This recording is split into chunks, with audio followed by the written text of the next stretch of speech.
Et bonjour à tous, donc cette semaine je fais pas mal de bricolage, donc je vais remettre en route le 750A, on va aller semer une parcelle de couvert pour respecter mes surfaces d'intérêt écologique, les SIE, mais aussi si les conditions le permettent et que ça pousse bien, de pouvoir faire du fourrage pour l'alimentation animale, pour renforcer un petit peu les stocks pour la nutrition durant l'hiver.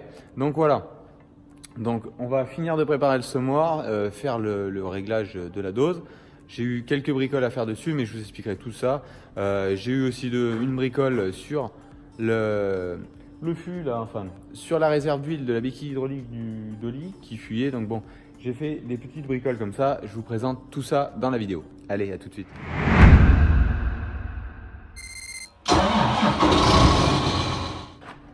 Donc ici, ouais, la réserve donc de la béquille hydraulique pour dételer le dolly. Donc ça, dans les vibrations, en fait, elle tient par un côté, mais ici, c'est seulement 2 points qui tenaient. Donc forcément, dans les vibrations, ça s'est dessoudé, ça a arraché et ça a fui. Donc c'est ce qui explique que ces gras-là, bon, la paille que j'ai roulée dernièrement a collé dessus. Donc j'ai repris ça en faisant des cordons de soudure d'un côté et de l'autre, totalement. Donc ce coup-là, c'est réparé, il y aura juste à mettre un coup de Karcher ici. Et ça sera bon. C'est des bricoles, mais on a vite fait d'y repasser 1 heure, 1 heure et demie à faire des petites choses comme ça. Pour souder, en plus, il fallait vider la réserve d'huile, bien sûr, pour souder. Enfin bon. Donc ça, c'est fait. Vous le voyez peut-être pas dehors, non, il y a la luminosité. J'ai récupéré, donc François a récupéré hier l'enrouleur. Donc il y avait un petit peu d'entretien à faire chez Quentin, à la concession. Donc il a fait tout l'entretien, changé des joints, les manchettes et tout. Il est prêt à fonctionner. Côté irrigation, donc on a aussi mis en route les pompes de forage. Bon, il y a 2-3 petites bricoles à faire et tout, d'ajustements qu'on a fait, qui reste encore un peu à faire aussi. Et on va remettre en route normalement sur la fin de semaine, essayer de faire vider la cuve et mettre le surpresseur en route parce que ça nous manquait une crépine à un endroit. Enfin bon, tous des ajustements, ça, je savais bien qu'en mettant en route l'irrigation, ça allait pas être on-off et marcher du premier coup. Ça, j'en étais bien conscient de ça, donc bon.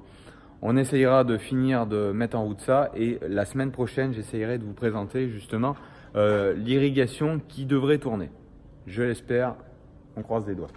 Allez, on va finir de mettre une petite pièce là, qui était rouillée, que je remets en inox sur le doseur arrière du 750. J'ai fait aussi une bricole là parce qu'en fait mon renvoi d'angle ici de ma roue d'entraînement se retrouvait tellement cassé que le cardan travaillait à peu près à 45 degrés. Vu la vitesse où on sème à des moments avec le SMOR à 15 km/h, je trouve que le cardan encaissait trop. Donc c'est pour ça que je l'ai remis de niveau. Là il sera simplement un peu cassé quand il sera escamoté, relevé vers le haut. Et bon, quand il est relevé justement, il s'arrête. Donc voilà. Donc on va aller faire ça. Allez.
Donc voilà, en fait, c'était cette pièce qui tient le doseur fermé, la vidange du doseur, que vous voyez juste là. Donc cette pièce qui était rouillée sur la tige filetée. Maintenant, les doseurs, ils sont montés avec des vis en inox. Donc justement, c'est quand on y met un petit peu d'engrais et tout, et ben ça apprécie pas. La trémie frontale aura pas ce problème-là, elle est tout en inox. Donc justement, à terme, le but, c'est de passer tout l'engrais sur la trémie frontale et de se servir de la trémie frontale avec le 750A. et plus faire d'engrais sur les caisses comme ça. Il fera simplement des couverts ou de la semence que je veux pas moduler en dose sur ces doseurs là. Autre chose qui a été faite et qui vous a peut-être pas sauté aux yeux, c'est les traceurs qui étaient là. Donc on les a retirés. Pourquoi? Parce que les traceurs monopolisaient deux doubles effets sur le tracteur en distributeur. Et comme je vais avoir besoin du relevage avant et de l'entraînement de la turbine sur la trémie frontale, ces deux distributeurs, bon l'avantage, enfin sur le 8R j'en avais un de rab, mais le problème c'est avec lui, le 6R, j'ai 4 distributeurs. Donc on aurait fallu 6 pour garder les traceurs. Bon, on va essayer de travailler au guidage. Le RTK devrait se passer pour les contours au RTK, ça va être bon. C'est les endroits où j'ai pas le RTK, bon, va falloir jouer un petit peu. On voit où on passe avec le SMOR, faut être attentif. Faut pas attaquer un champ en pleine nuit, sinon ça sera un petit peu contraignant pour ça. Bon, après avoir l'utilisation. Étape suivante, on va lui mettre l'antenne. Donc comme vous voyez, justement là je lui mets une 3000 RTK. Donc je vais lui mettre l'antenne et la console. Donc ça va être une première sur le 8000, je vais lui coller la 4640 pour essayer de prendre en main sur le 8000 et de voir un peu les réglages que je peux avoir avec le 8000 sur la 4640. Et ça permettra de commencer de prendre en main tout ça, tout l'ensemble. Parce que je sais pas si je vais semer les colzas encore, donc ma trémie frontale sera pas arrivée. Donc je sais pas si je vais semer mes colzas, déjà je sais pas si j'en sème réellement, on verra. Mais si je les sèmerai avec le 750 ou si je les sèmerai sur sol travaillé avec le monosème.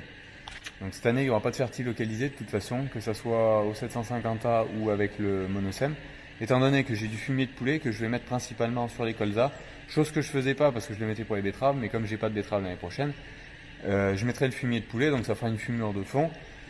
Plus du fumier de poulet, c'est un bon starter sur des colzas, faire attention même au développement des colzas avant l'hiver. Donc voilà, allez on va monter ça.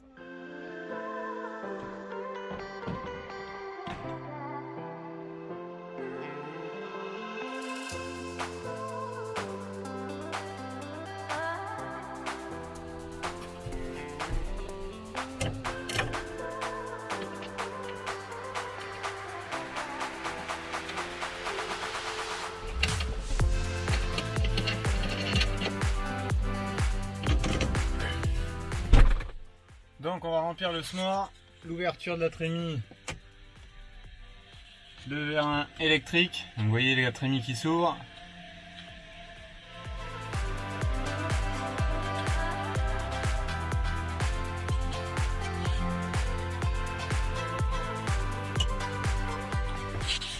Donc maintenant j'ai plus qu'à remplir la trémie avec donc les semences. Donc c'est un reste que j'ai de semences.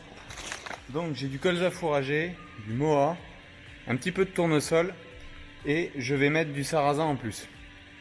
Donc ça c'est un peu tous les restes, je vais essayer de mettre tout ça. Donc ça va faire une dose de semis, j'ai à peu près moa et sarrasin pareil. Colza demi-dose, donc ça va faire 3 kg de colza, ça va faire autour de 8 kg de moa, 8 kg de sarrasin et du tournesol.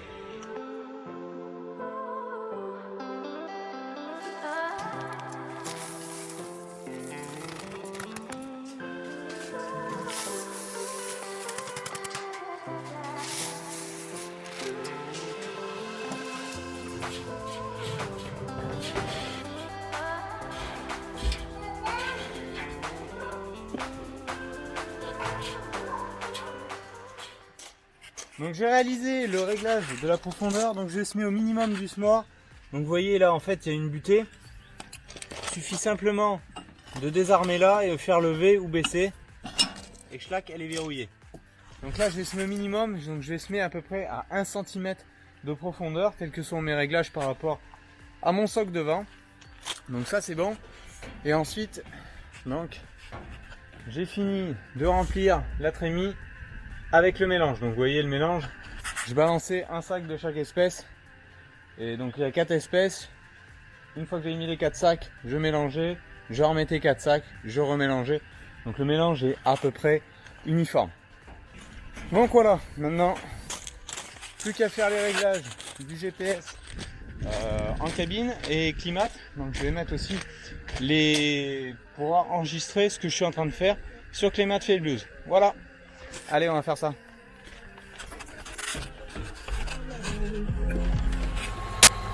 Donc voilà, je suis arrivé dans la parcelle, c'est juste à côté des bâtiments. Je viens de déplier le semoir. Donc comme vous le voyez, précédent blé, paille ramassée. Donc là vous voyez, donc on a un tout petit peu de fraîcheur tout de suite dessous. Donc les menus pailles du blé ont créé un peu de fraîcheur et on va semer justement ici, dans ce premier centimètre où il y a encore de la fraîcheur. Donc avec les roues de rappui plus les roues de fermeture du semoir, on va planter les graines vraiment dans la fraîcheur et elles devraient lever toutes seules, sans pluie en plus. Et si vous voyez dessous, il fait 40 mm, ça a resséché un petit peu dessus, mais dessous, on a tout de suite 10-15 cm de fraîcheur où les plantes vont pouvoir se développer en attendant les prochaines précipitations qui devraient arriver d'ici une semaine. Pas conséquente d'annoncer, mais qui devrait maintenir le couvert. Donc voilà, allez, on va mettre en route le chantier.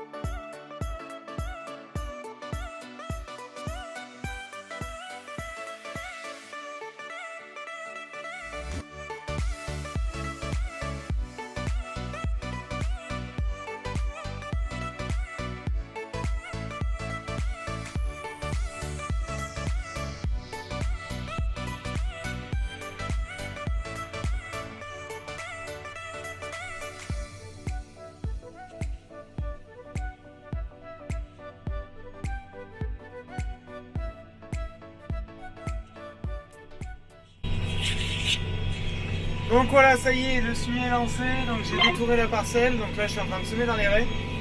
Je fais des tests un petit peu de vitesse avec le 750 pour voir jusqu'où on peut pousser la vitesse en ayant un positionnement de graines convenable. Donc là, je sais pas si vous avez vu, je suis en train de tourner entre 15 et 16 km/h. Bon, donc c'est super souple, le terrain ça rentre bien, en pression je travaille à 50 bars sur les éléments, en pression d'enterrage, même à la profondeur minimum du semoir, l'enterrage semble bon. Je descendrai vous faire voir, c'est assez compliqué de trouver les graines étant donné qu'elles sont minuscules, mais je vous ferai voir ça. Je sais pas si vous le voyez derrière mon mano là. Donc là je tourne à 50-60 bars, donc c'est suffisant pour pénétrer, sachant que ça a tellement été brûlé par le soleil, la surface du sol et les pluviométries, donc c'est super doux, ça se gratte à la main facilement. Vous avez vu avant que j'attaque de semer, ça va super bien. Donc voilà, allez, je vais vous faire quelques images au drone en plus pour agrémenter tout ça. Allez.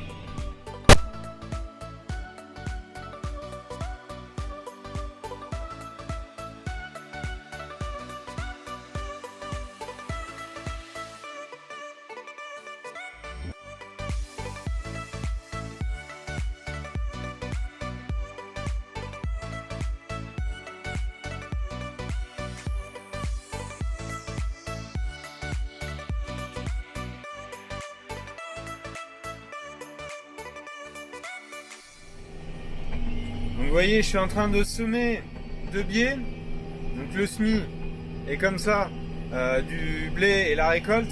Et là, je sème de travers. Le but, c'est que les disques aillent choquer un petit peu plus les étroublons pour les coucher par terre et qui se dégradent plus rapidement. Allez hop, on va continuer. Donc, vous voyez, les éléments du semoir, même à cette vitesse-là, ils pianotent par rapport aux hétérogénéités de sol, enfin de hauteur de sol, mais sinon ils sont super stables quoi. Ils sautent pas, ils suivent le sol sans sauter.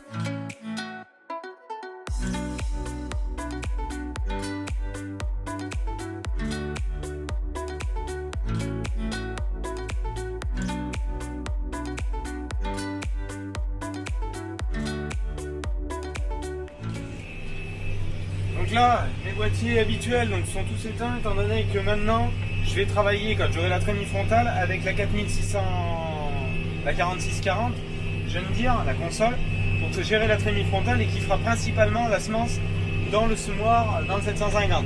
Derrière, je mettrai que des semences de couvert à terme, mais je ne veux plus mettre d'engrais dans ce semoir, simplement des couverts sur mes projets que je voudrais faire en colza associé par exemple.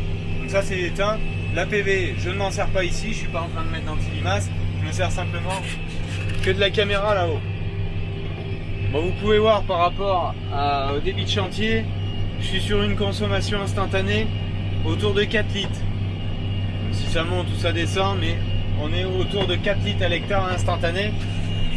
Pour un débit moyen hectare-heure instantané qui approche les 9 hectares. Donc c'est vraiment pas mal.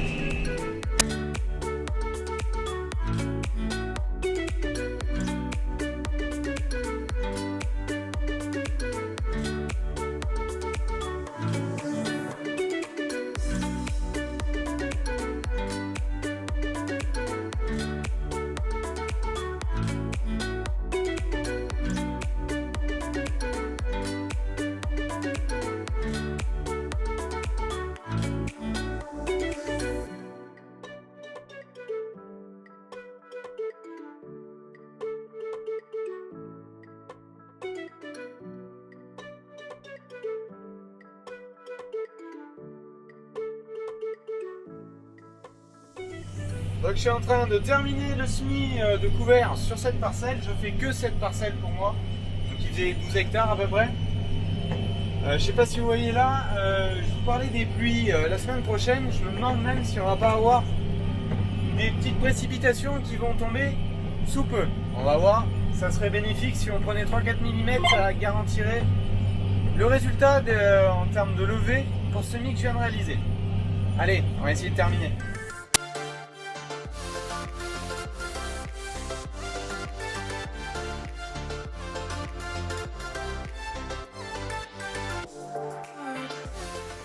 Donc voilà, semis terminé. Donc avec des vitesses entre 13 et 16 km/h.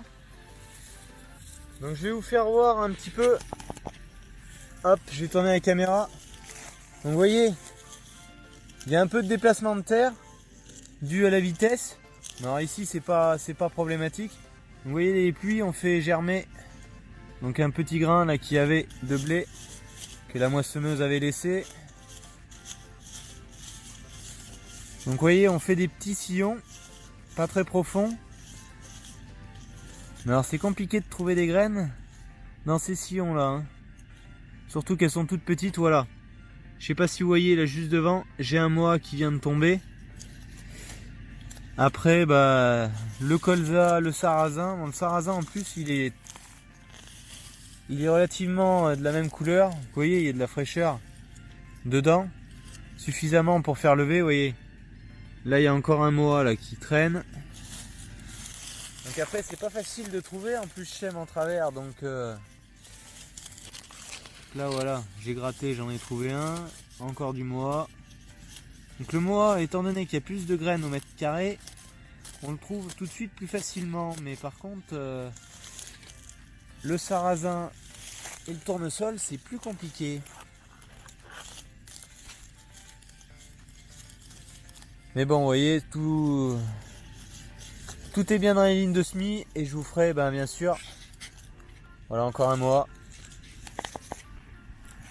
Je vous ferai bien sûr un retour de la levée de ce couvert. Allez, moi je vous dis à la semaine prochaine. Bonne semaine à vous tous. Ciao, bye bye.